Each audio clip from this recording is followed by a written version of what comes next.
1929 में, और 31 में भगत सिंह को फांसी हो जाती है। आगे देखते हैं। लाला लाजपत राय ने कहा था सांडर्स को, जब सांडर्स ने लाठीचार्ज से लाला लाजपत राय को मारा था, तो लाला लाजपत राय ने कहा था तुमने काफिन में अपनी अंतिम कील ठोक दी है। जो काफिन होता है ना, कि जब अंग्रेज मर जाते तो उनके काफिन में एक अंतिम कील ठोकी जाती है, जिसे हम बाद में खोल नहीं सकते हैं। तो वही कहा कि तुमने काफिन में अपनी अंतिम कील ठोक ली हो। किसने कहा था? लाला लाजपत राय ने कहा था। साइमन कमीशन को व्हाइट या सफेद कमीशन कहते हैं। साइमन कमीशन के अध्यक्ष साइमन थे। साइमन कमीशन का असली नाम इंडियन स्टेशनरी कमीशन या भारतीय वैधानिक आयोग।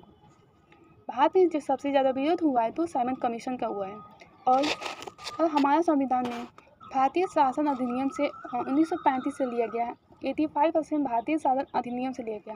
और भारतीय शासन अधिनियम वो साइमन कमीशन को ही पढ़ के बना था, लेकिन इसका सबसे ज़्यादा विरोध हुआ है इंडिया में तो साइमन कमीशन को हुआ है। उस टाइम जो वायसराय था वो लॉर्ड इरविन था, और मंत्री तो था, राज्य सचिव था वो वर्किंग हेड था। वर्किंग हेड ने नेहरू से कहा था नेहरू रिपोर्ट देने की चाहिए। तो मोतीलाल नेहरू ने रिपोर्ट दिया था 1928 में। स्वराज पार्टी का जो डोमिनियन स्टेट था उसी को नेहरू रिपोर्ट में लिख दिया था कि हमें डोमिनियन स्टेट चाहिए। लेकिन साइमन कमीशन ने इस रिपोर्ट को नहीं ली। मतलब हम देखते हैं जो साइमन कमीशन ने अपना रिपोर्ट सबसे पहले किसको सौंपा था? इरविन को सौंपा था। इरविन ने जो उस टाइम का वायसराय था, कब का था? 1930। देन उसके बाद क्या आया? वेलिंगटन आया, नेक्स्ट वायसराय।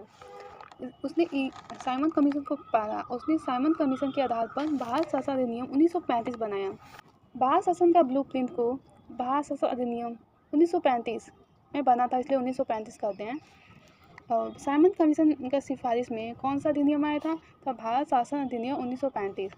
और हमारा संविधान का 85% जो पार्ट है भारत शासन अधिनियम से लिया गया, और जो 15% पार्ट है उसको हम 3 साल लगा था हमको बनाने में। क्या? भारत का संविधान। और भारत का जब संविधान के तहत भारत से म्यांमार को अलग कर दिया गया था। उसके बाद लाहौर अधिवेशन हुआ 1929 में। इसकी अध्यक्ष जवाहरलाल नेहरू ने किया था।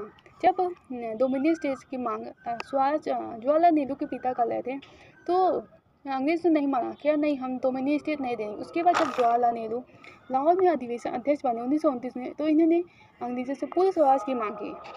धन्यवाद।